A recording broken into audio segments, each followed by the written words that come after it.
자, 147페이지 보시면 허용되는 행위라고 되어 있죠. 그래서 노트에도 적어놨는데 허가받아야 되는 행위가 6가지. 건축물의 건축, 공작물의 설치, 토지의 형질 변경, 토속 채취, 토지의 분할, 물건을 쌓아놓는 행위, 이러한 것들은 허가를 받는데 만약 이러한 행위들을 도시군 계획사업으로 할 때에는 허가를 받지 않습니다. 계획사업이니까 난개발이 아니다 이 말이죠. 근데 난개발이 아닌 행위들이 분명합니다. 난개발이 아닌 게 그러한 것들은 허가를 받지 않죠. 그걸 허용사항이라고 합니다. 개발행위 허용사항. 이러한 것들은 허가를 받지 않고 할 수 있다라는 거. 그래서 뭐 대표적인 게 응급조치. 우리 책에 147페이지에 보면 나오죠. 응급조치. 재해복구나 재난수습을 위한 응급조치인데 허가를 받지 않습니다. 다만 국계법에서는 응급조치를 하고 나서 뭐 해야 되죠? 1개월 내에 신고를 해야 됩니다. 그 다음에 건축법에서 건물을 지을 때는 원칙적으로 허가받는데 일부 건축물은 신고하고 지을 수 있습니다.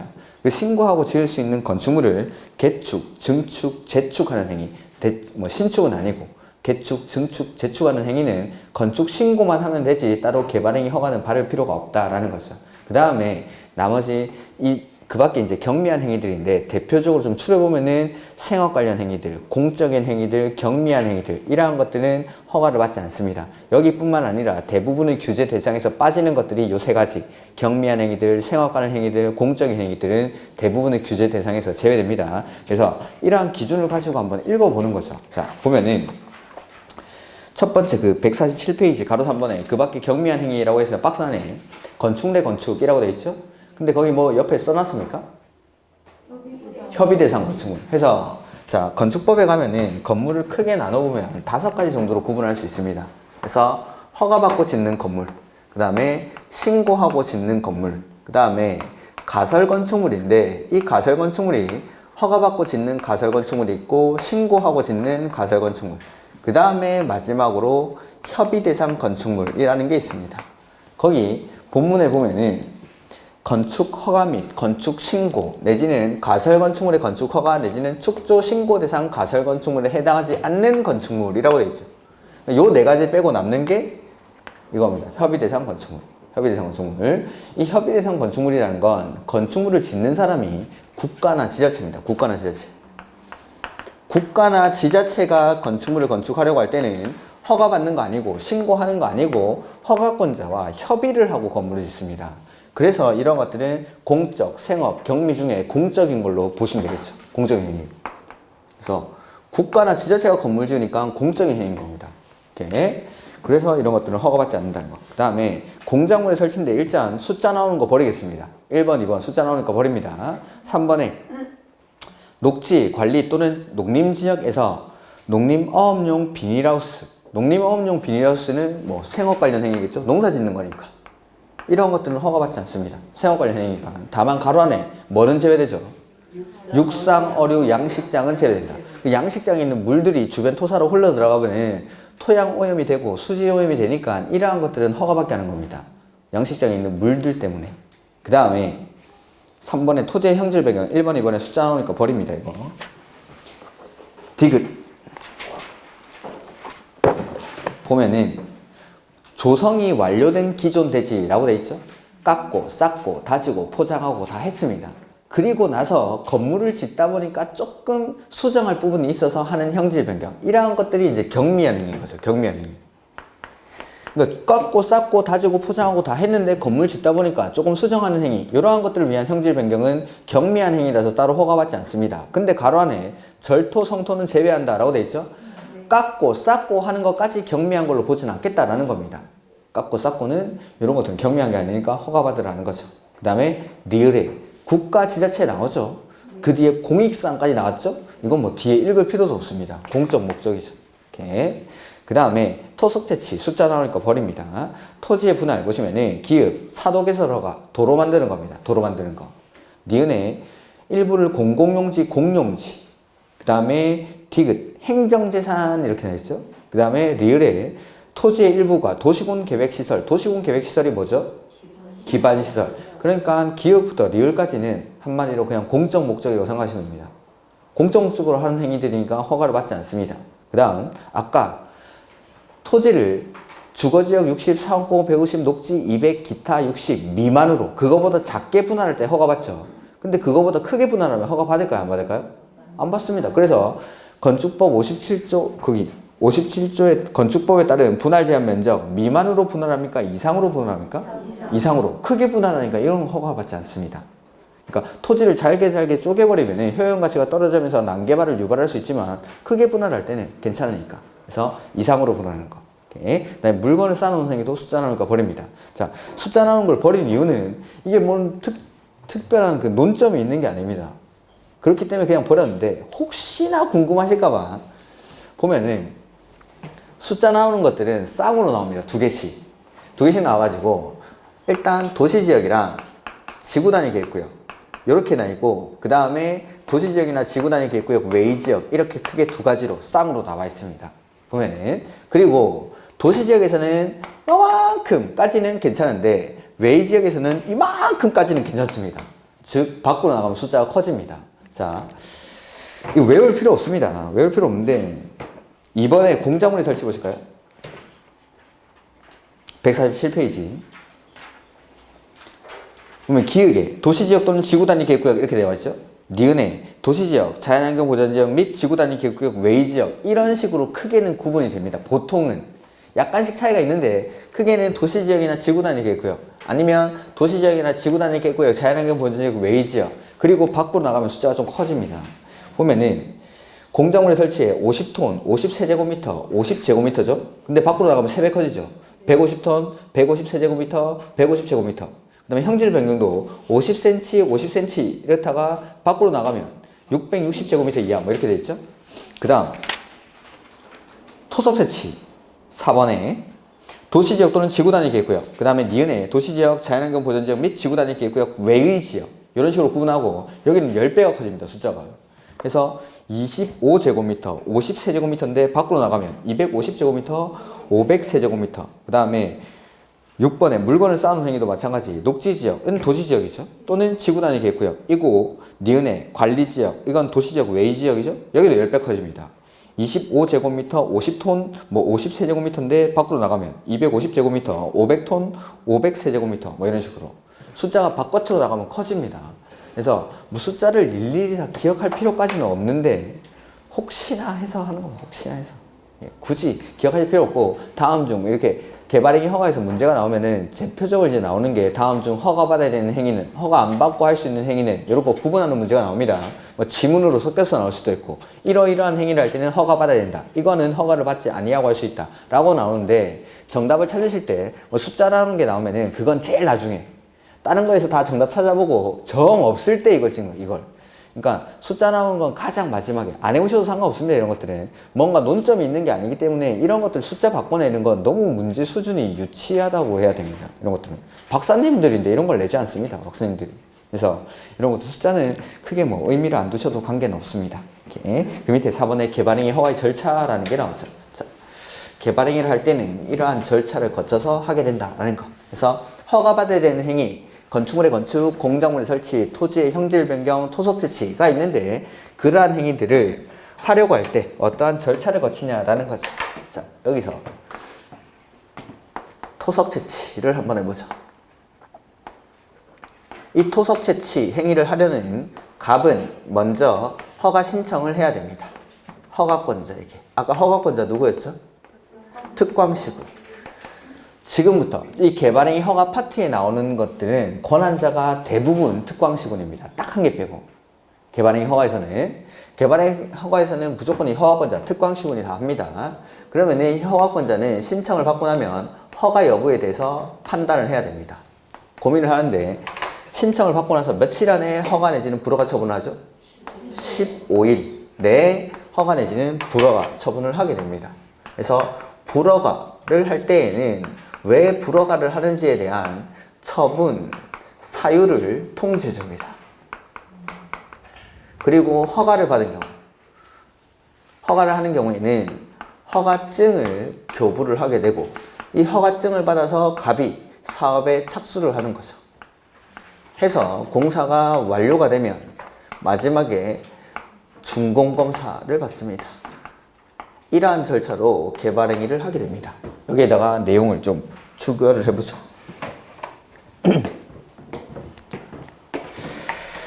갑은 허가를 받으려고 할 때 허가 신청서를 허가권자인 특광시군에게 제출합니다. 허가권자는 특광시군. 이 신청을 받은 허가권자는 고민을 하는데 갑이 신청서를 제출할 때 에는 환경오염 방지, 경관 조경, 위해 방지, 기반 시설의 설치나 그에 필요한 용지 확보에 관한 계획서를 이 신청서에 첨부를 해줘야 됩니다. 이렇게 신청서를 받은 허가권자는 고민을 하는데 15일 이내 허가 내지는 불허가 처분을 하게 되죠. 그때 허가 여부를 판단할 때에는 자의적으로 판단하는 게 아니라 법에서 정하는 허가의 기준이 있습니다. 이 기준에 맞을 때만 허가를 내어줄 수가 있다라는 거죠. 그래서 허가의 기준이 크게 5가지 있는데 첫 번째는 개발행위의 규모에 적합할 것을 요건으로 합니다. 이 개발행위 규모라는 게 형질 변경 규모로 말합니다. 두 번째는 도시군 관리계획이나 성장관리계획에 어긋나지 아니할 것. 세 번째는 도시, 군, 계획, 사업에 지장이 없을 것. 자, 갑이 하는, 개인이 하는 개발행위가 도시군 계획사업과 같은 공적 개발에 지장을 주면 안 됩니다. 그러면 갑이 하는 토속재치 행위가 이 사업에 지장이 있는지 없는지를 가장 잘 아는 사람은 누굴까요? 시행자이기 때문에 도시군 계획 사업에 지장이 있으면 안 되기 때문에 누구한테 의견 듣죠? 시행자의 의견을 듣습니다. 시행자의 의견. 그 다음에 네 번째는 주변의 환경 내지는 경관과 조화를 이루어야 하고, 다섯 번째는 기반 시설의 설치나 그에 필요한 용지 확보 계획이 적절할 것. 이 기준에 맞을 때만 허가를 내어주겠다라는 겁니다. 그 다음 이 기준에 맞으면 허가를 내어주는데 허가를 내어줄 때 조건을 붙여서 허가를 할 수 있습니까? 그래서 이때 붙는 조건이 역시 환, 경, 위, 기 등에 관한 조치를 할 것을 조건으로 허가를 할 수 있습니다. 대신에 이렇게 조건을 붙여서 허가를 하려고 할 때는 누구한테 물어보죠? 신청한 자. 개발행위 허가를 신청한 자. 갑에게 물어봅니다. 내가 환, 경, 위, 기 등에 관한 조치를 할 것을 조건을 붙여서 허가를 할 건데 그래도 네가 이 토속 채취를 할래? 이렇게 물어보는 거죠.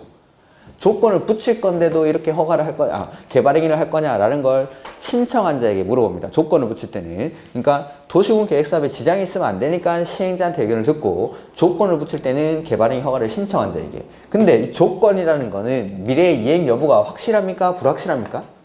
불확실하기 때문에 그 이행을 담보하기 위해서 돈을 받죠. 그 돈이 이행보증금, 이행을 담보하기 위한 이행보증금을 예치하게 합니다. 이 이행보증금은 총 공사비의 20% 이내에서 납입을 하고, 원칙은 현금으로 납부하는데 보증서로 가름할 수가 있습니다. 그 다음에 이행보증금이라는 건 이행 여부가 불확실하기 때문에 받는 돈이라서 이행 여부가 확실한 사람들은 예치할 필요가 해서 공공은 이행보증금을 예치할 필요가 없습니다. 이렇게 해서 사업을 하는 거죠. 그 다음에 중공업사인데 조금 이따가 이건 하죠. 그래서 148페이지 보시면은 개발행위 허가 신청서의 제출이라고 되어 있죠. 자, 개발행위를 하려는 자는 그 개발행위에 따른 기반시설 설치나 그에 필요한 용지 확보, 거기 기에다가 동그라미 하시면 되겠죠. 그 다음에 위해 방지의 위, 환경오염 방지의 환, 경관 조경, 아무 경해나 경, 이걸 줄여서 저는 환, 경, 위, 기라고 하는 겁니다. 환경오염 방지, 경관 조경, 위해 방지, 기반시설의 설치나 그에 필요한 용지 확보, 요걸 줄여서 환, 경, 위, 기에 관한 계획서를 첨부한 신청서를 허가권자인 특광시군에게 제출을 하는 거죠. 이 경우 개발 밀도 관리구역은 기반시설 설치가 가능한 지역입니까? 곤란한 지역입니까? 곤란한 지역입니다. 개발 밀도 관리구역이라는 건 기반시설의 설치가 처음부터 곤란한 지역, 즉 설치를 할 수 없는 지역이기 때문에 요거 기반시설 설치나 그에 필요한 용지 확보에 관한 계획서를 제출하지 아니한다라는 거죠. 원래 기반시설을 설치할 수 없는 지역이기 때문에 못하는 걸 계획서를 제출할 필요는 없죠. 이렇게. 그 다음에 다만 이건 됐습니다. 그 다음에 도시계획위원회 심의라고 되어 있는데, 관계 행정기관의 장은 건축물의 건축이나 공작물의 설치, 토지의 형질 변경, 토속 채취 중 어느 하나에 해당하는 행위로서 대통령령으로 정하는 행위를 이 법에 따라 허가 또는 변경하거나 다른 법률에 따라 인가, 허가, 승인 또는 협의를 하려면 대통령령으로 정하는 바에 따라 중앙도시계획위원회나 지방도시계획위원회의 심의를 거쳐야 한다. 해서 일정한 행위를 허가하려고 할 때는 심의를 거쳐서 허가해야 되는 행위가 있습니다. 그거는 많습니다. 그냥 다 쓰면 한 2페이지 써야 되는데 그래서 그냥 아무것도 안 써놓은 것 같은데 그냥 많습니다. 그걸 다 알 수는 없습니다. 일정한 행위를 할 때는 심의를 거쳐서 해야 되는데 밑에 보면 심의생략이라고 돼 있죠. 다음의 어느 하나에 해당하는 개별 행위는 중앙도시계획위원회나 지방도시계획위원회 밑줄 심의를 거치지 아니한다. 해서 제가 아마 이번에는 밑줄을 쳐드렸을 겁니다. 지구단위 계획이나 성장관리 계획을 수립한 지역. 그래서 시험에 나왔던 게 뭐냐면 지구단위 계획을 수립한 지역에서 부피 3만 세제곱미터 이상의 토석을 채취하려는 자는 허가를 신청하기 전에 중앙도시계획위원회의 심의를 거쳐야 한다. 뭐 이런 식으로 나왔습니다. 부피 3만 세제곱미터 이상의 토석 채취는 심의 대상입니다. 그러한 행위들은 많습니다. 뭔지는 모르는데 그냥 많은데 그러한 행위를 하더라도 이번에 지구단위 계획을 수립한 지역이니까 이건 심의를 거치지 않는다라는 겁니다. 이렇게. 그 다음에 4번에 환경영향평가를 받은 행위, 거기 밑줄하죠. 그 다음에 5번에 교통영향평가, 밑줄. 요 세 가지. 다음 페이지에 이게 나와있나? 가로 3번, 요청 보면은 우리 개정사항이 하나 추가된 게 있는데 그 2페이지, 개정사항 2페이지. 이건 뭐 크게 중요한 건 아닙니다.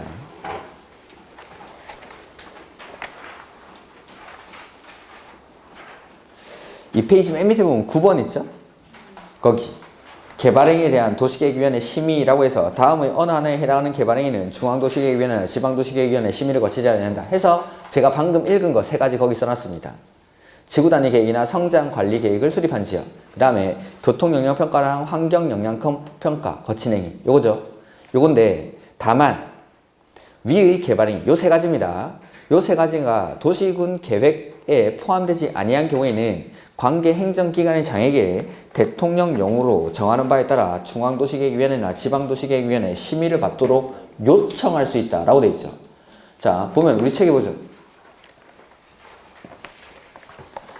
보시면 국장이나 지자체장은 위 가로 2에도 불구하고 가로 2가 바로 심의를 거치지 아니할 수 있는 겁니다.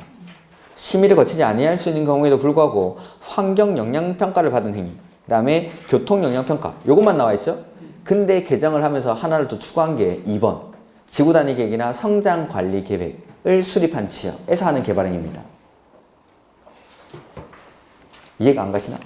박스 2번. 그러니까 지금 보면은 심의를 요청할 수 있는 행위가 지금 우리 책에는 2개밖에 안 써져 있죠. 근데 거기에다가 동그라미 2번을 더 추가하시면 되는 겁니다. 그러니까 교통영향평가, 환경영향평가 그것만 심의를 요청할 수 있다라고 돼 있는데 지구단위 계획이나 성장관리 방안을 수립한 지역에서도 도시군 계획에 포함되어 있지 않을 때는 심의를 요청할 수 있습니다. 관계행정기관한테. 그게 추가가 된 겁니다. 하나가. 그러니까 예전에는 심의를 요청할 수 있는 게 2개밖에 없었는데 이제 3가지입니다. 3가지. 그래서 심의를 거치지 않은 것 중에 2번, 4번, 5번에 대해서 심의를 요청할 수 있다라는 거. 2번, 4번, 5번을 지금 우리 책에는 4번, 5번만 심의를 요청할 수 있다라고 되어 있는 겁니다. 책에는. 근데 2번, 4번, 5번을 심의를 요청할 수 있다. 이렇게. 그래서 맨 끝에 심의를 받도록 요청할 수 있다. 거기다 밑줄 하면 되겠죠. 밑에서 두 번째 줄. 그래서 심의를 거치지 아니하는 행위 중에서 2번, 4번, 5번은 심의를 받도록 요청할 수 있다라는 거. 심의를 받지 않는 행위 중에서 2번, 4번, 5번. 이렇게. 그 다음에 개발행위 허가 신청에 대한 처분 해서 가로 1번에 허가 기준이라는 게 나오죠? 여기 허가 기준이 이렇게 5가지가 있죠.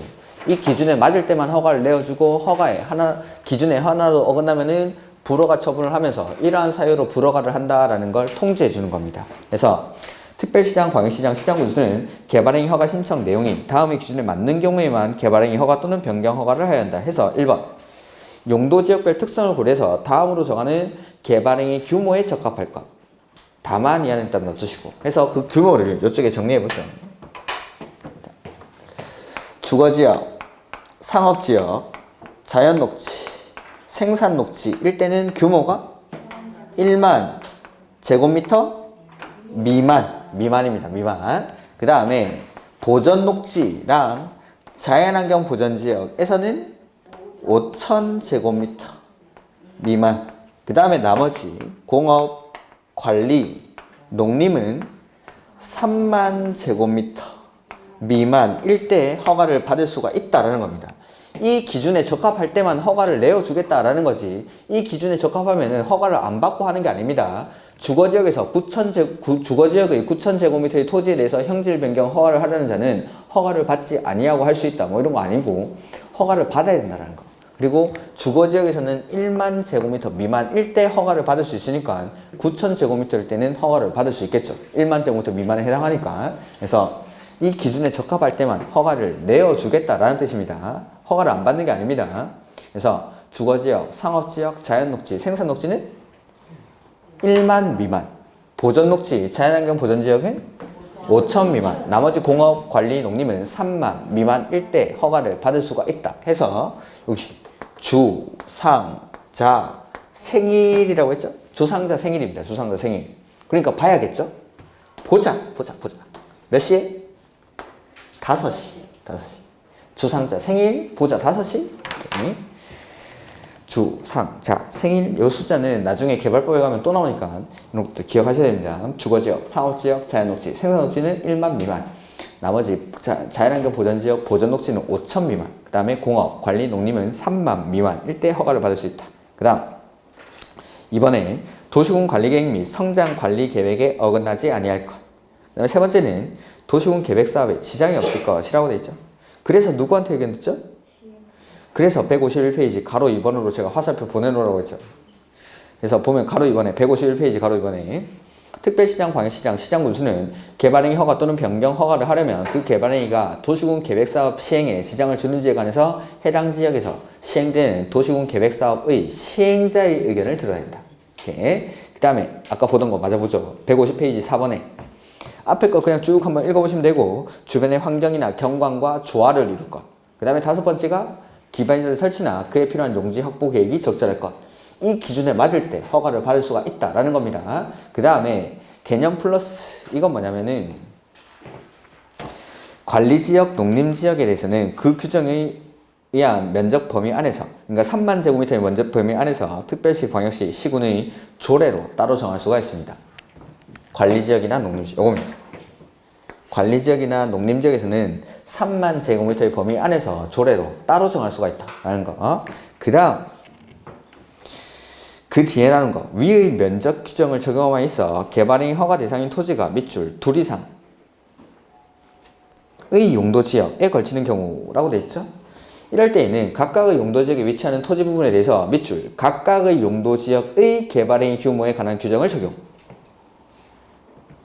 다만 개발행위 허가 대상인 토지의 총면적 밑줄 하시고, 당해 토지가 걸쳐있는 용도지역 중 개발행위 규모가 가장 거기 밑줄 개발행위 규모가 가장 큰 용도지역의 규모를 초과하여서는 아니 된다. 거기 쭉 밑줄 하시죠.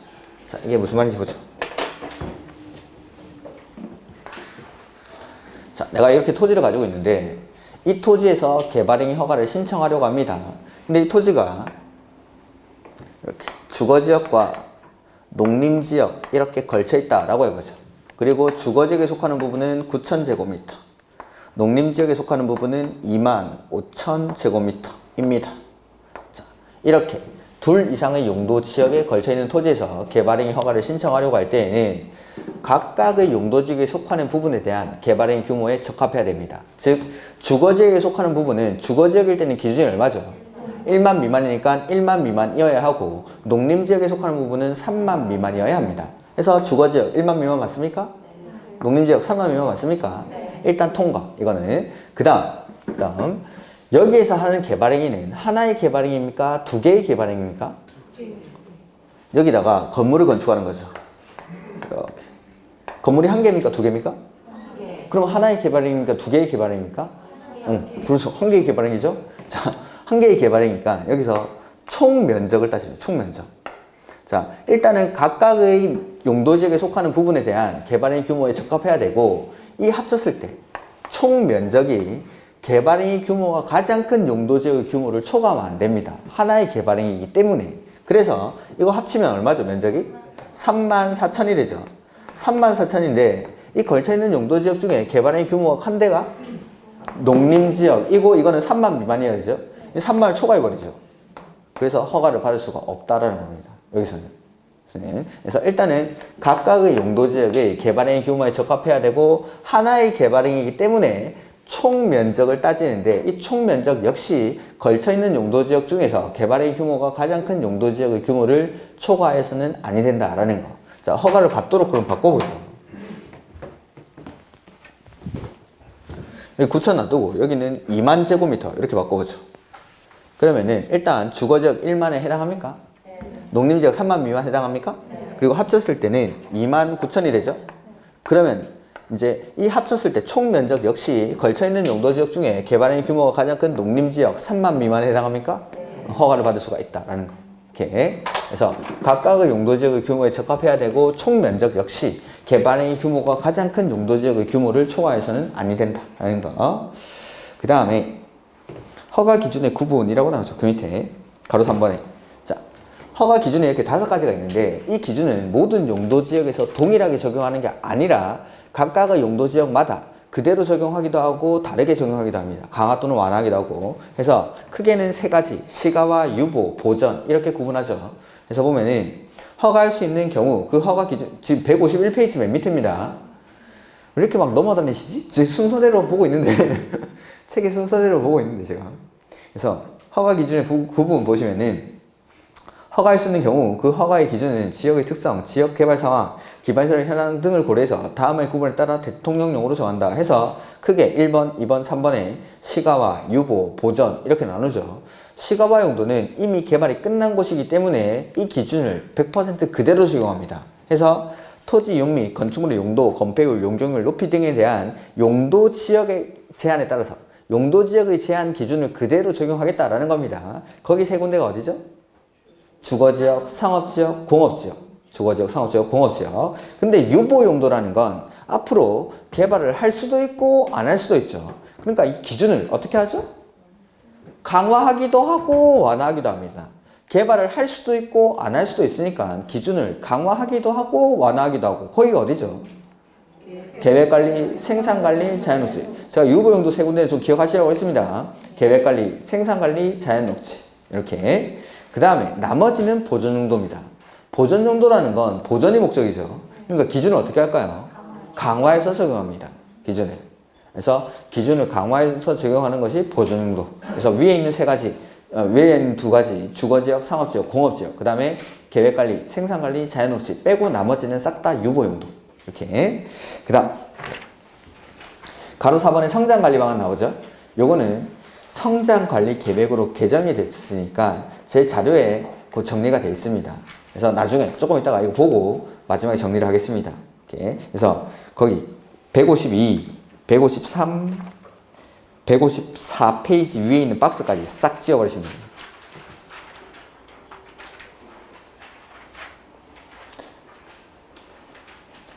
(152, 153, 154) 위에 있는 박스까지 싹 지워버리시면 됩니다. 그 다음에 가로 5번 154페이지 허가권자의 처분 나오죠. 자, 개발행위 허가 신청을 받은 특광시군은 며칠 안에 허가 불허가 처분을 해야 되죠? 15일 15일 내에 허가 내지는 불허가 처분을 해야 된다 라는 거. 그 다음에 하고 나면 그래서 또한 특별시장, 광역시장, 시장군수는 허가 또는 불허가 처분을 할 때에는 지체 없이 그 신청인에게 허가 내용이나 불허가 처분 사유를 서면 또는 국토이용정보체계를 통해서 알려줘야 된다라는 거. 그 다음 허가를 내어줄 때 조건을 붙여서 허가할 수 있습니까? 그 조건이 환, 경, 위, 기 등에 관한 조치를 할 것을 조건으로 허가를 할 수 있죠. 그 다음에 특별시장, 광역시장, 시장군수는 개발행위 허가에 조건을 붙이려고 할 때에는 미리 누구한테 물어보죠? 신청한 자, 개발행위 허가를 신청한 자의 의견을 들어야 한다라는 거. 그 다음에 조건이라는 건 미래의 이행 여부가 불확실하기 때문에 그 돈을 받아놓죠.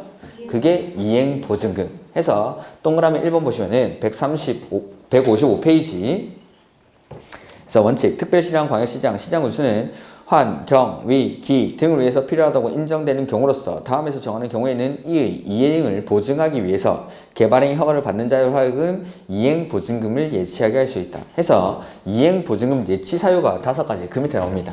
그래서 그 두 번째 보면은 토지의 굴착이라고 나와 있습니까? 토지의 굴착. 그 다음에 5번째 보면은 비탈면의 조경 이렇게 되죠. 그 다음에 세 번째 토석의 발파라고 되어 있죠. 그 다음에 네 번째 차량의 통행이라고 되어 있고 첫 번째 기반시설의 설치라고 되어 있죠. 그래서 굴비, 발차기 이렇게 굴비, 발차기 가끔 시험에 출제를 합니다. 가끔 기굴 발차조 이렇게 했었는데 누가 굴비 발차기 이렇게 하자 하길래 받아들였습니다. 그래서 저는 순서대로 그냥 기굴 발차조 이렇게 했는데 굴비 발차기 하자 이러면 알았다 굴비 발차기 하자 이렇게. 그래서 굴착, 토지의 굴착, 비탈면의 조령, 그 다음에 토석의 발파, 차량의 통행, 기반시설의 설치 이러한 사유가 있을 때에는 이행보증금을 예치하게 할 수 있다라는 겁니다. 이거 가끔 주죠. 가끔. 근데 이행보증금이라는 건 조건을 이행 안 할까봐 받는 돈이죠. 그래서 이행 여부가 확실한 사람들은 이거 예치할 필요가 없다라는 거예요. 그래서 그 밑에 공공이죠. 공공. 그 박스가 국가지자체, 공공기관, 공공단체 이런 사람들은 이행보증금을 예치할 필요가 없습니다. 그 다음에 가로 2번에 이행보증금 예치 방법이라는 게 나오죠. 그래서 동그라미 1번에 하나, 둘, 세 번째 줄. 이행보증금은 총 공사비의 얼마? 20% 이내에서 예치를 하는데 동그라미 2번에 원칙은 뭘로? 현금으로. 근데 마지막 줄 보증서로 가름할 수가 있죠. 그 다음 이행보증금이라는 건 조건을 이행 안 할까봐 받는 돈입니다. 그럼 이행을 하면 돌려줘야겠죠. 그래서 준공검사를 받은 때에는 즉시를 반환합니다. 그 다음에 자 2번에 있는 건 뭐냐면 허가받아야 되는 행위인데 허가를 안 받고 내가 개발행위를 했습니다. 내지는 허가받은 사항과 다르게 개발행위를 한 거죠. 그럼 특광시구는 뭐라고 할까요? 원래대로 돌려 원상회복 명령을 합니다. 근데 원상회복 명령을 했는데 말 안 듣죠? 그럼 어떻게? 행정청이 대신 집행합니다. 이렇게. 그 다음에 허가받으면 밑에 있는 이러한 것들이 의제가 됩니다. 10매까지 되죠. 많습니다. 그냥. 많습니다. 근데 그 옆에 157페이지 조그만한 글씨 의제 안 되는 거 하나 말씀드렸죠?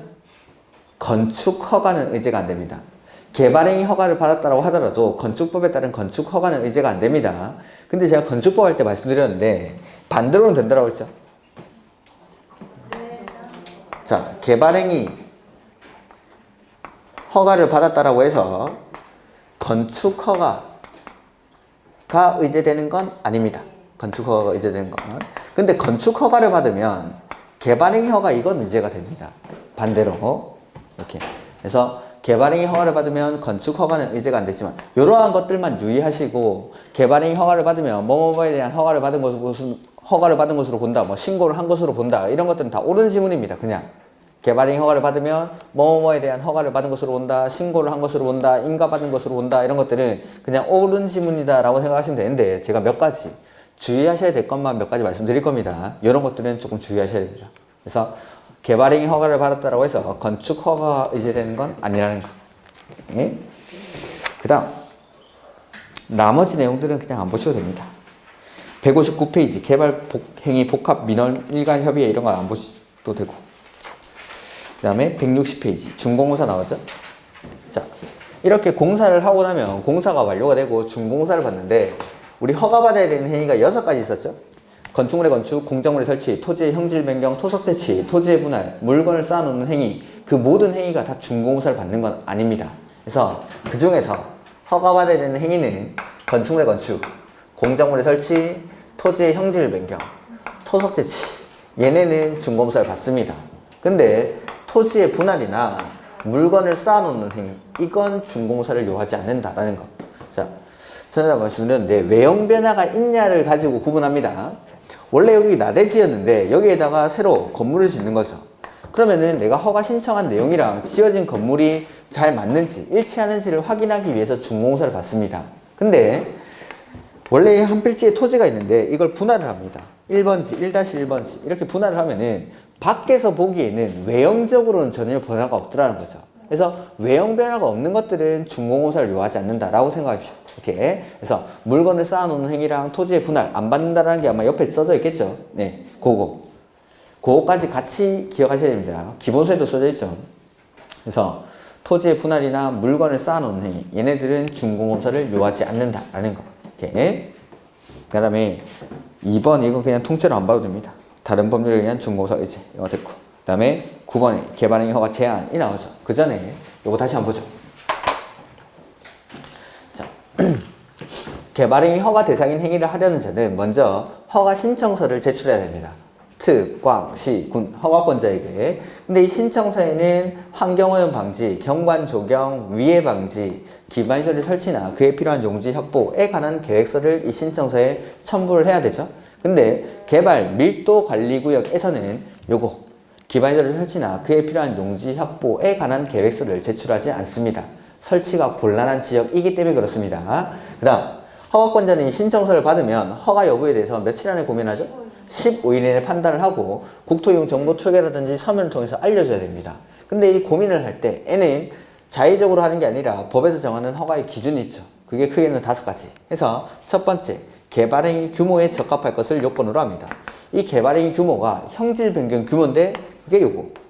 그래서 주거지역, 상업지역, 자연녹지, 생산녹지에서는 1만 미만. 그 다음에 보전녹지, 자연환경 보전지역은 5천 미만. 나머지 공업, 관리, 농림은 3만 미만일 때 허가를 받을 수 있다라는 거. 다만 관리지역이나 농림지역은 3만 제곱미터 미만의 범위 안에서 조례로 따로 정할 수가 있고, 허가를 받으려는 지역이 2 이상의 용도지역에 걸쳐 있을 때 N은 첫 번째, 각각의 용도지역의 개발이 규모에 적합해야 되죠. 그래서 일단 이렇게 속해 있으면은 주거지역은 주거지역 면적에, 농림지역은 농림지역의 면적에 적합해야 됩니다. 그리고 여기서 하는 개발행위는 하나의 개발행위이기 때문에 총 면적을 따집니다. 그래서 총 면적이 걸쳐있는 용도지역 중에 개발행위 규모가 가장 큰 용도지역의 규모를 초과해서는 아니 된다라는 거. 그래서 각각의 면적도 따지고 총 면적도 따지고, 그 다음 두 번째는 관리계획이나 성장관리계획에 어긋나지 아니할 것. 그 다음에 도시군 계획 사업에 지장이 없을 것. 도시군 계획 사업에 지장이 있으면 안 되기 때문에 누구한테 물어보죠? 시행자의 의견을 듣습니다. 그 다음에 주변의 환경이나 경관과 조화를 이루어야 되고, 기반시설 설치나 그에 필요한 용지 확보 계획이 적절할 것. 이 기준에 맞을 때만 허가를 내어주죠. 근데 이 허가의 기준은 모든 용도지역에서 동일하게 적용하는 게 아니라 크게는 3가지. 시가와, 유보, 보전 이렇게 구분하죠. 시가와 용도에서는 이 기준을 100% 그대로 적용합니다. 그 3군데가 어디죠?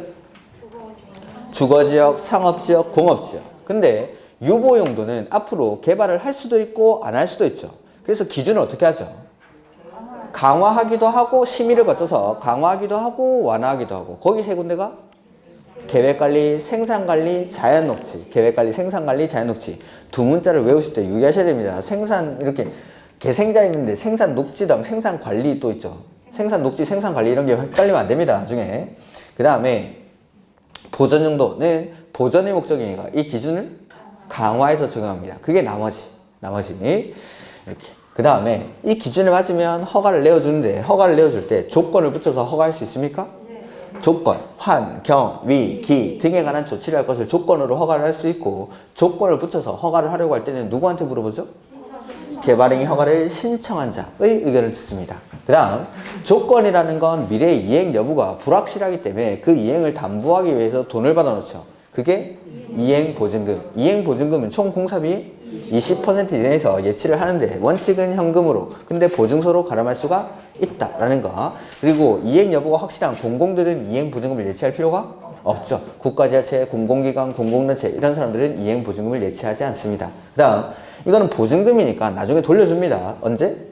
준공공사가 있는 때에는 즉시 이를 반환합니다. 그 다음 공사가 완료되면 준공공사를 받는데, 모든 개발행위가 다 준공공사를 받는 건 아니고, 건축물의 건축, 공작물의 설치, 토지의 형질 변경, 토속 재치는 준공공사를 받지만 토지의 분할이나 물건을 쌓아놓는 행위 이런 것들은 준공공사를 요하지 않는다라는 거. 여기까지가 개발행위 허가의 절차입니다.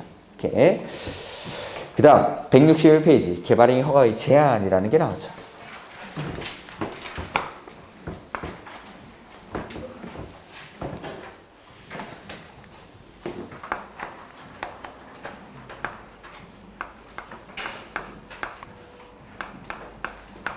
자, 제가 개발행위 허가 제한을 설명할 때는 항상 요 앞에 쓰는 말이 있는데, 허가를 받을 수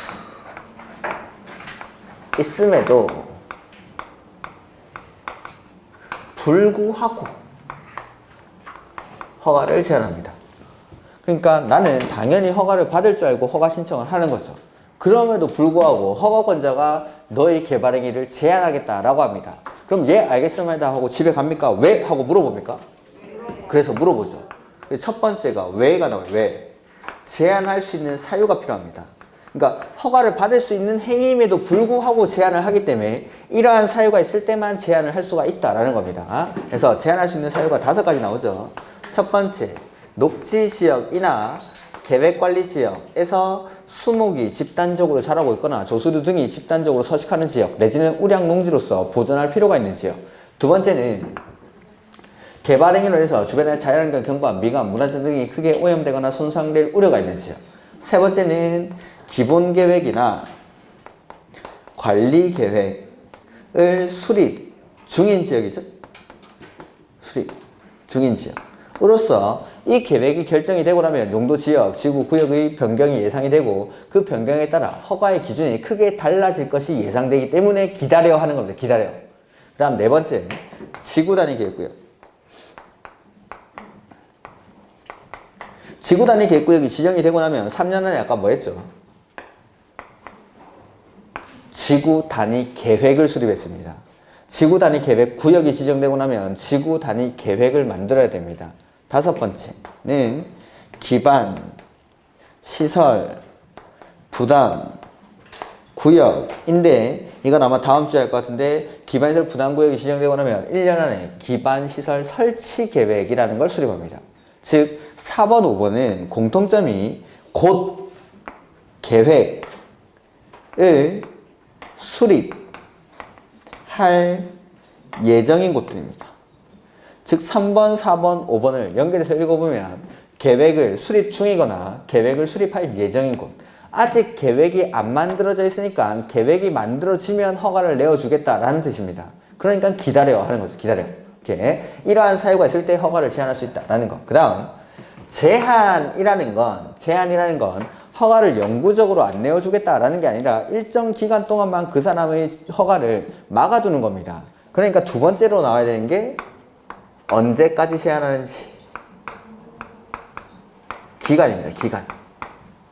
그래서 제가 이 제한이라는 글자 공부에서 총 3번 나올 거면 3번 그 제한들이 나올 때마다 항상 왜 제한하는지 사유가 나와야 되고 두 번째는 언제까지 제한하는지 제한하는 기간이 나와야 됩니다. 이렇게 제한이라는 글자가 나올 때 제한 이렇게 해서 첫 번째, 두 번째 이건 얼마 동안 제한하죠? 3년 동안. 연장은 안 됩니다. 근데 계획을 수립 중이거나 수립할 예정인 곳 이런 데서는 3년 동안 제한하고 연장은 한 차례만 2년. 자, 처음에 3년을 제한할 때는 뭘 거쳐서 제한하죠? 심의를 거쳐서 제한합니다. 근데 연장할 때는 심의를 거치지 않고 연장을 할 수가 있습니다. 연장을. 그 다음에 제가 아까 국계법에서 여기 개발행위 허가에 들어오면은 싹 다 특광시군에 한다고 했죠? 개발행위 허가에서는 싹 다 특광시군에 하는데 딱 하나 특광시군에 안 하는 게 이거. 국장, 시도지사, 시장, 군수, 에블바디가 제한합니다. 제한할 수 있는 사람이. 나머지는 싹 다 특광시군 하시면 돼요. 개발행위 허가에서 배우는 것들은. 그러니까 앞에 것들은 이제 권한자고 다른데 개발행위 허가에서는 싹 다 특광시군에 합니다. 그래서 근데 요거 하나만 에블바디가 합니다. 개발행위 허가 제한은 보시면은 106길 1페이지 개발행위 허가 제한 사유라고 나오죠? 제한할 수 있는 사람이 국장, 시도지사, 시장, 군수, 에블바디 는 다음의 어느 하나에 해당하는 지역으로서 도시군 관리계획상 특히 필요하다고 인정되는 지역에 대해서는 중앙도시계획위원회나 지방도시계획위원회 뭘 거쳐서? 심의를 거쳐서 한 차례 얼마 동안 제한하죠? 3년 동안 3년 이내 기간 동안 허가를 제한할 수 있다. 다만 3부터 5가 바로 이거 계획을 수립 중이거나 수립할 예정인 곳입니다. 이러한 데서는 심의를 거치지 않고 한 차례 얼마 동안 연장이 가능하죠? 2년. 그래서 처음에 3년을 제한할 때는 심의를 거치는데 연장할 때는 심의를 거치지 않고 연장을 할 수가 있습니다. 심의를 거치지 않고. 그 다음에 그러면 이제 지구 단위 계획구역에서는 최대로 제한하면 얼마까지 제한할 수 있죠? 5년까지. 최장 5년 동안. 처음에 3년 제한하고 2년을 연장할 수 있으니까 최장 5년 동안 제한을 할 수가 있습니다. 다음 페이지. 시장 군수의 의견 청취라고 되어 있는데, 자, 제한할 수 있는 사람이 보니까 국장, 그 다음에 시, 도지사, 그 다음에 시장, 군수, 이런 사람들이 제한할 수 있죠. 근데 이 중에서 여기 국장이나 시도지사가 제한하려고 합니다. 국장이나 시도지사. 국장이나 시도지사가 제한하려고 할 때는 그 지자체의 사정을 잘 모를 수도 있습니다. 그래서 여기 시장, 군수한테 의견을 듣고 제한합니다. 뭐 주민한테 의견 듣고 이런 거 아닙니다. 국장이나 시도지사가 제한할 때. 그래서 보면은 개발행위 허가를 제한하고자 하는 자가 국장 또는 시도지사. 국장 또는 시도지사. 시장, 군수는 안 들어가죠. 국장 또는 시도지사. 인 경우에는 심의 전에 미리 제한하고자 하는 지역을 관할하는 누구한테? 시장, 군수에게 의견을 듣고 제한합니다. 시장, 군수에게. 그래서 국장이나 시도지사가 제한할 때는 시장, 군수한테 의견 듣고 제한한다. 이렇게. 그 다음에 제한 사유 등의 고시 이런 것들은 그냥 가볍게 읽어오시면 됩니다. 그 다음에 4번. 개발행위 허가 제한의 해제죠. 자, 제한할 수 있는 이유는 이러한 사유가 있기 때문에 제한한 겁니다. 이러한 사유가. 그럼 사유가 없어지면 해제해야겠죠. 사유가 없어지면 해제를 해야 되는데 제한 기간이 끝날 때까지 기다렸다가 해제할까요? 끝나기 전이라도 지체 없이 해제할까요? 끝나기 전이라도. 이걸 어떻게 되냐면 제한 기간이 끝난 후 지체 없이 해제해야 한다. 아니죠. 끝나기 전이라도 지체 없이 해제합니다. 끝나기 전이라도. 그래서 보면은 개발행위 허가를 제한하기 위해서 개발행위 허가 제한 지역 등을 고지한 국장, 시도지사, 시장, 군수는 해당 지역에서 개발행위를 제한하는 사유가 없어진 경우에는 거기 쭉 밑줄 하시면 되겠죠? 제한 기간이 끝나기 전이라도 지체 없이 해제하여야 한다. 그래서 사유가 없어지면 제한 기간이 끝나기 전이라도 지체 없이 해제를 합니다. 이렇게 여기까지 뭐 다른 부분을 적용 이런 것들은 안 보셔도 됩니다. 그래서 보시면은 자 개발행위 허가 제한이 나오면 항상 떠올라야 되는 게 왜 하는지, 그 다음에 언제까지 하는지 사유랑 기간이 나와야 됩니다. 그래서 개발행위 허가를 제한할 수 있는 사유는 5가지. 첫 번째가 녹지지역이나 계획관리지역에서 수목이 집단적으로 자라고 있거나 조수류 등이 집단적으로 서식하는 지역. 해서 이 첫 번째 사유는 바꿔낼 곳이 녹지지역이나 계획관리지역 여기밖에 바꿔낼 게 없습니다. 녹지지역이나 계획관리지역. 저거만 쓴 거죠. 뒤에 건 바꾸기가 힘드니까 다른 걸로 바꾸기가 녹지지역이나 계획관리지역 요것만. 그 다음에 두 번째 개발행위를 해서 주변의 환경, 경관, 미관, 문화 등이 크게 오염되거나 손상될 우려가 있는 지역. 이건 바꿔내기가 너무 힘듭니다. 틀리게 내기가 너무 힘들기 때문에 아마 틀리게 내지 않을 겁니다. 세 번째는 기본계획이나 관리 계획을 수립 중인 지역. 계획을 수립 중이니까 계획이 만들어지고 나면 확정이 되고 나면 용도 지역, 지구, 구역 등의 변경이 예상이 되고 그에 따라 허가의 기준이 달라질 거니까 기다리라는 거죠. 좀 이따가. 그 다음에 지구 단위 계획구역, 기반시설 부담구역. 이 네 번째, 5번째는 조금 이따가 지구 단위 계획, 기반시설 설치 계획 등을 계획을 만들 예정인 곳입니다. 그러니까 계획이 만들어지면 만들어지는 걸 보고 허가를 해주겠다라는 취지인 거죠. 이렇게 3번, 4번, 5번은. 그래서 제한을 하는데 1번, 2번은 얼마 동안 제한하죠? 3년 동안. 연장은 안 되죠. 근데 3번, 4번, 5번 계획을 수립 중이거나 수립할 예정인 곳에서는 얼마 동안? 3년 동안 제한하고 연장은 한 차례만 2년. 처음에 3년 제한할 때는 뭐 거쳐서? 심의를 거쳐서 제한하죠. 근데 연장할 때는 심의를 거치지 않고 연장을 할 수 있습니다. 그리고 제한하는 사람은 국장, 시도지사, 시장군수, 에브리바디가 다 제한하죠. 근데 이 중에서 국장이나 시도지사가 제한할 때는 누구한테 의견 듣고? 시장, 군수에게 의견을 듣고 제한을 합니다. 다음, 이러한 사유가 있어서 제한을 했었는데 이러한 사유가 없어졌을 때는 제한 기간이 끝날 때까지 기다렸다가 해제합니까? 지체 없이 해제합니까? 끝나기 전이라도 지체 없이 해제를 해야 한다라는 거. 이게 개발행위 허가 제한입니다. 그 다음에 163페이지 뭐 이런 건 했죠. 그 다음에 164페이지 개발행위에 따른 공공시설의 기속. 이걸 좀 보죠. 이걸. 자 보면은 이게 뭐냐면 개발행위를 합니다. 이렇게 갑이라는 사람이 개발행위를 하는데 그 개발행위 허가의 신청 내용 안에 보니까 종전의 공공시설에 대체되는 새로운 공공시설의 설치에 관한 내용이 허가 내용에 포함되어 있는 겁니다. 즉, 자, 종전의 공공시설이 있는데 허가 대상에, 허가 신청서에 보니까 이 종전시설의 공공시설에 대체되는 새로운 공공시설을 설치하는 내용의 허가 신청서가 들어왔습니다. 그래서 이걸 허가를 내어줬을 때는 종전의 공공시설은 어떻게 처리하고 새로운 공공시설은 어떻게 처리하는지 그런 것들에 관한 내용입니다. 그래서 자, 허가받은 사람을 행정청인 경우, 그 다음에 비행정청인 경우로 나눠가지고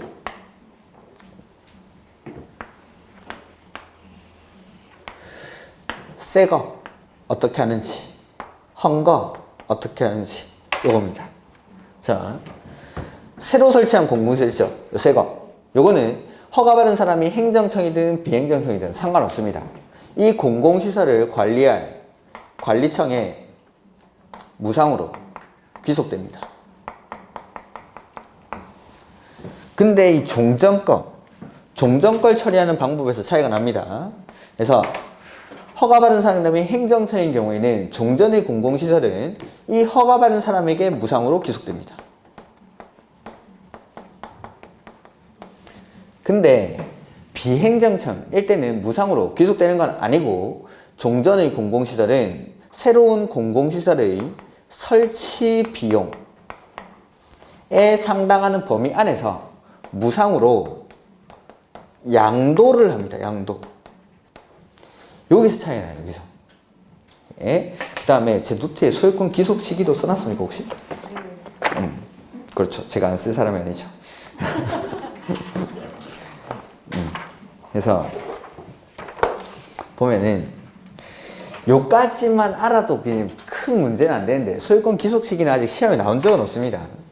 자, 보면은 일단은 오늘 다 기억을 못 하겠으면 이거라도 새로 설치하는 공공시설은 허가받은 사람이 행정청이든 비행정청이든 그 관리청에 그냥 무상으로 귀속이 됩니다. 이거는 뭐 차이가 나는 게 아닙니다. 새로 설치하는 공공시설은 관리청이 항상 무상으로 귀속됩니다. 아닌가?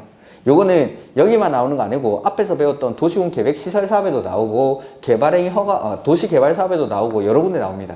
여러 군데 나오니까 요거 그냥 하나 딱 해가지고 기억하시면 됩니다. 그래서 새로 설치하는 공공시설은 행정청이든 비행정청이든 그 관리청에 무상으로 귀속이 되는데 종전거는 헌거는 이 사람에게 행정청에게 무상으로 귀속됩니다. 그러니까 행정청이 허가받았을 때는 새 거 지어주고 헌거는 내가 가져오는 겁니다. 근데 비행정청일 때는 무조건 가져오는 건 아니고 새로운 공공시설의 설치 비용에 상당하는 범위 안에서 무상으로 양도가 됩니다. 이 사람에게. 그 다음에 소유권 귀속 시기라는 건데 이거는 뭐 참고로 보셔도 상관없습니다. 행정청인 경우에는 준공검사를 먼저 받습니다. 준공검사를 먼저 받고 이 새로운 공공시설을 관리할 관리청에다가 새로 짓는 공공시설의 토지 종류나 세목 같은 것들을 그 공공시설의 종류나 세목을 통지합니다. 그러면 이 세목을 통지한 때 소유권이 요래 바뀝니다. 근데 비행정청일 때는 순서가 바뀝니다. 준공검사를 하기 전에 먼저 세목을 통지합니다. 공공시설의 종류나 토지의 세목을 통지를 하고 그 다음에 준공검사를 받습니다. 그래서 이 준공검사가 있는 때 이때 비행정청은 소유권이 요래 바뀝니다. 이렇게. 자, 보자. 책을 한번 보세요.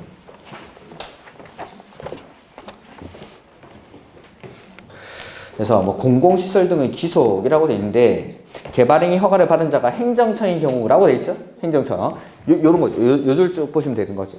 그래서 개발행위 허가를 받은 자가 행정청인 경우 개발행위 허가를 받은 자가 새로 설치하거나 기존의 공공시설에 대체되는 공공시설을 설치한 경우 무슨 법에도 불구하고 그 밑에 두 번째 줄에 그 새로 설치한 공공시설 밑줄 그 시설을 관리할 밑줄 관리청에 무상으로 귀속. 관리청에 무상으로 귀속. 그 다음에 종래의 공공시설은 허가받은 자에게 무상으로 귀속. 그 다음 가로 2번에 행정청이 아닌 경우라고 되어 있죠. 행정청이 아닌 경우에는 두 번째 줄에 새로 설치한 공공시설을 밑줄하시고 지금 164페이지 보고 있죠. 새로 설치한 공공시설은 그 시설을 관리할 관리청에 무상으로 귀속 밑줄. 그러니까 세 거는 똑같죠. 새로 설치한 공공시설은 허가를 받은 사람이 행정청이든 비행정청이든 그냥 그 관리청에 무상으로 기속이 됩니다. 그 다음 종래의 공공시설은 용도가 폐지되는 공공시설은 무슨 법에도 불구하고 밑에서 두 번째 줄 설치 비용에 상당하는 범위에서 무상으로 양도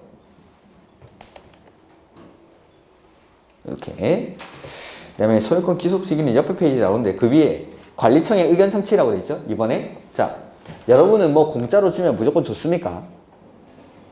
좋습니까? 쓰레기 주면 싫으시네.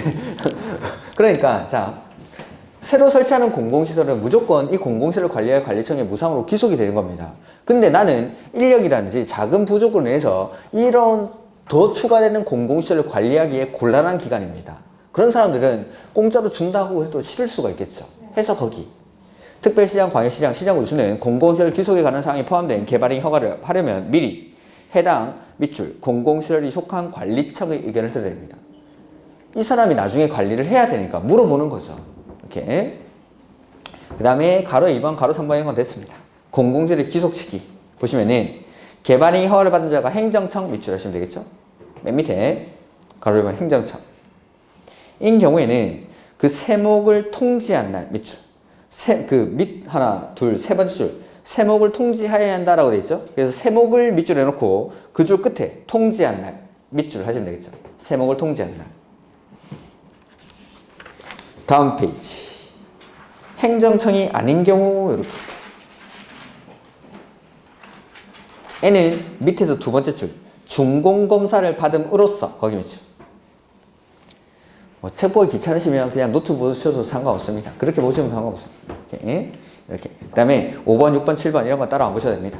그래서 요것만큼은 무조건 기억하시고 새로 설치하는 공공시설은 관리할 관리청에 무상으로 기속된다는 거.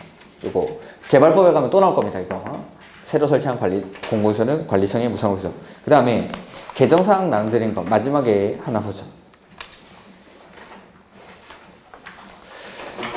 그 성장관리계획의 신설이라고 되어 있죠. 즉 기반시설 연동제는 지금 하기 좀 시간이 어중간해서 요걸 보도록 하겠습니다. 뭐 개정사항 안 들고 계신 분들 노트 보셔도 상관없습니다. 노트에 제가 아마 정리를 해놨을 겁니다. 해놨다.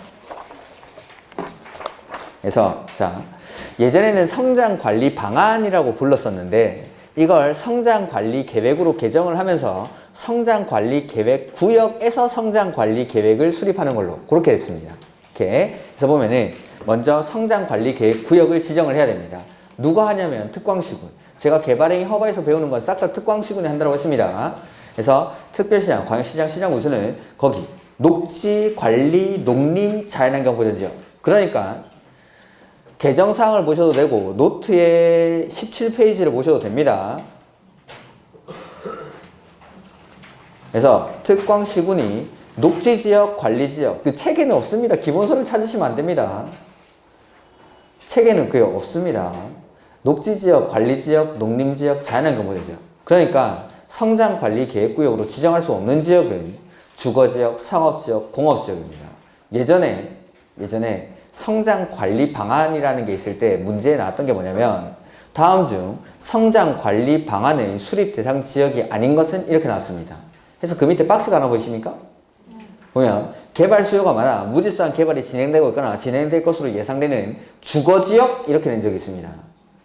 성장관리계획 구역은 주거지역, 상업지역, 공업지역에는 지정하는 거 아니죠. 뭐냐면은 여기는 앞으로 개발행위, 성장 가능성이 높은 지역입니다. 즉 아직은 개발이 안 돼 있는데 앞으로 성장, 발생 가능성이 높은 지역이죠. 개발행위 발생 가능성이. 그러니까 곧 성장이 일어날 것 같으니까 개발행위가 일어날 것 같으니까 성장관리계획구역으로 지정하고 성장관리계획을 수립해서 이 지역을 좀 더 체계적, 계획적으로 개발하겠다라는 겁니다. 즉 주거지역, 상업지역, 공업지역과 같이 개발이 끝난 곳에는 성장관리계획구역을 지정하는 게 아닙니다. 성장이 안 된 곳들에다가. 그러니까 우리가 집에 있는 초등학생, 중학생 이런 애들한테 태권도 학원도 보내고 바이올린, 피아노도 배우면서 얘가 뭘 잘하는지 이렇게 딱 학원을 보내가지고 가르쳐가지고 얘를 좀 더 체계적, 계획적으로 개발을 시키는 거죠. 근데 집에 있는 30대 백수한테 니 피아노 학원 갈래? 뭐 이런 말 하지 않죠. 제가 많이 듣던 말인데 나가서 돈 벌어와. 성장이 끝난 데는 성장 관리 방안을 수립하지 않습니다. 주거지역, 상업지역, 공업지역 이런 데는 성장 관리 방안을 수립하는 게 아닙니다. 그래서 그 밑에 있는 지역들 있죠. 이건 다 외우는 거 아닙니다. 아, 이런 곳이 개발행위 발생 가능성이 높은 지역이구나 라고 생각하시면 됩니다. 쭉 한번 읽어보시면 됩니다. 그 다음에 이번에 성장관리계획구역의 지정 절차입니다. 이거 지정 절차인데 계획 만드는 절차는 똑같습니다. 기초조사 빼버리면 기초조사 빼면 주민한테 의견 듣고 그 다음에 의회한테 의견 듣고 그 다음에 협의하고 심의해서 성장관리계획구역을 지정합니다. 나중에 성장관리계획도 이렇게 수립합니다. 누가 하죠? 특광시군이 그러니까 지방이라 하죠. 관계 행정기관의 장관 협의하고 지방 도시계획위원회의 심의를 거칩니다. 다음 보통 우리가 계획 수립할 때 의견 청취 요청을 받은 의회가 답변 주는 기간이 30일이었는데 여기서는 60일입니다. 이거 좀 특이하긴 한데 뭐 크게 중요한 건 아닙니다. 그 다음에 협의 요청을 받은 관계 행정기관의 장이 답변 주는 기간은 역시 30일로 똑같죠. 이 의회가 60일이라는 거 이게 좀 특이하긴 합니다. 그 다음에 5번 특별시장, 광역시장, 시장 우수가 성장관리계획구역을 지정하거나 이를 변경한 경우에는 관계 행정기관의 장에게 관계 서류를 송부하여야 하며 대통령령으로 전하는 바에 따라 이를 고시하고 일반이 열람할 수 있도록 한다. 송부하고 고시하고 일반이 열람할 수 있도록 해야 한다. 뭐 계획 만드는 거랑 똑같죠. 그 다음에 6번은 따로 안 보셔도 되겠습니다. 그 다음에 이렇게 성장관리계획구역을 지정을 했죠. 성장관리계획구역을 지정을 하고 나면 이 안에서의 행위 제한은 성장관리계획을 수립해서 이걸로 결정합니다. 이거 완전 시리즈들이죠. 보면은 입지규제 최소구역이 지정되고 나면 입지규제 최소구역 계획을 수립해서 행위 제한을 하고 지구단위 계획구역을 지정하고 나면 지구단위 계획을 수립해서 이거 규제를 하고 성장관리계획구역을 지정하고 나면 성장관리계획을 수립해서 행위 제한을 합니다. 그래서 성장관리계획을 수립하는데 그 성장관리계획 옆에다가 이렇게 등호 표시를 하고 아래 위로 점을 이렇게 두 개 찍죠. 비슷하다 이런 뜻이죠. 지구단위 계획 이렇게 쓰겠습니다. 지구단위 계획. 지구단위 계획도 개발이 시작되는 곳에다가 수립하는 거고 성장관리계획도 개발행위 발생 가능성이 높은 지역을 대상으로 수립하는 겁니다. 그래서 계획의 내용이 똑같습니다. 보면은 특별시장, 광역시장, 시장 우수 마찬가지 성장관리계획도 특광시군이 수립을 합니다. 지정할 때 다음의 사항 중 그 성장관리계획구역의 지정 목적을 이루는 데 필요한 사항을 포함하여 성장관리계획을 수립해야 한다. 1번에 도로공원 등 기반시설의 배치와 규모 2번에 건축물의 용도 제한, 건폐율, 용적률 어디서 봤죠? 이 지구단위 계획의 내용이죠. 근데 지구단위 계획에는 2번에 건축물 높이 최고한도, 최저한도 그것까지 들어가 있었죠? 근데 그 높이가 어딨냐면 밑에 건축물의 배치, 형태, 색채, 높이 이렇게 돼 있죠. 지구단위 계획에는 건축물의 배치, 형태, 색채, 건축선 이렇게 돼 있었습니다. 그 다음에 환경관리계획, 경관계획 이거는 지구단위 계획이랑 똑같습니다. 그러니까 이거는 둘 다 수립하는 곳이 개발이 이제 막 일어나는 곳들에다가 수립을 하는 거기 때문에 계획의 내용도 똑같을 수밖에 없다라고 생각하시면 됩니다. 근데 약간씩 차이가 납니다. 약간씩. 그 다음에 2번. 2번이랑 3번은 뭐냐면 이렇게 성장관리계획을 수립한 지역에서는 건폐율이나 용적률을 완화를 해줍니다. 이게 원래 없던 게 아니라 있던 건데 이쪽으로 옮겨온 겁니다. 그래서 건폐율은 계획관리지역은 원칙적인 건폐율 최대 한도가 얼마였죠? 40. 계획관리는 40, 나머지는 20 이렇게 했죠? 5657에 9887, 777, 222 계획관리는 40, 나머지는 20. 원칙은 40이죠. 근데 성장관리계획을 수립하면 50%까지 완화를 해줍니다. 그 다음 생산관리, 농림, 그 다음에 거기 대통령령으로 정하는 녹지지역이라고 되어 있을 텐데 제가 노트에는 아예 자연녹지지역으로 써놔버렸습니다. 원래는 이게 자연녹지지역이었습니다. 원래는. 그러니까 그냥 뭐 대통령령으로인데 일단은 자연녹지라고 해놓죠. 이런 지역은 원래 건폐율 최대 한도가 근데 30%까지 완화를 해줍니다. 성장관리계획을 수립하면. 그 다음 용적률은 계획관리지역에서만 계획관리지역은 원래 용적률 최대 한도가 100이죠. 근데 125%까지 완화를 해줍니다. 성장 관리 계획을 수립하면. 성장 관리 계획을 수립하면. 그래서 지금은 이 대통령령이 안 나와서 자연 녹지라고 하기는 좀 그렇긴 하지만 예전 조문에는 이게 자연 녹지 지역이었습니다. 그러니까 그냥 노트에는 제가 자연 녹지라고 써놨는데 앞에 농림지역은 추가가 된 거고 이런 것들.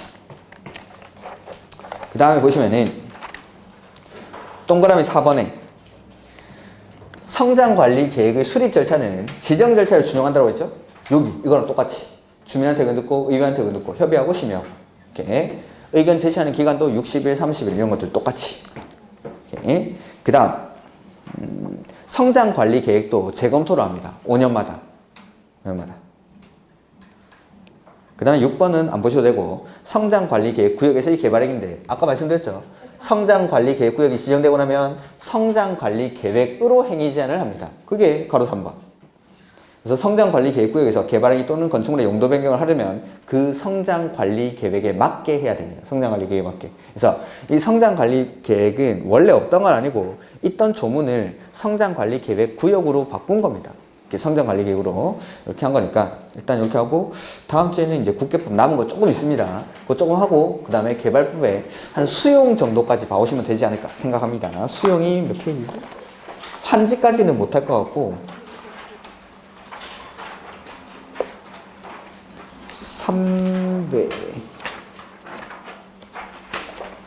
300페이지 정도 301페이지, 뭐 302페이지 301페이지 정도까지 환지는 못할 것 같고 아마 수용 정도까지는 할 수 있지 않을까 생각하는데 자, 다음 주에는 그 정도까지 하도록 하겠습니다. 수고 많으셨고 다음 주에 뵙도록 하겠습니다. 수고하셨습니다.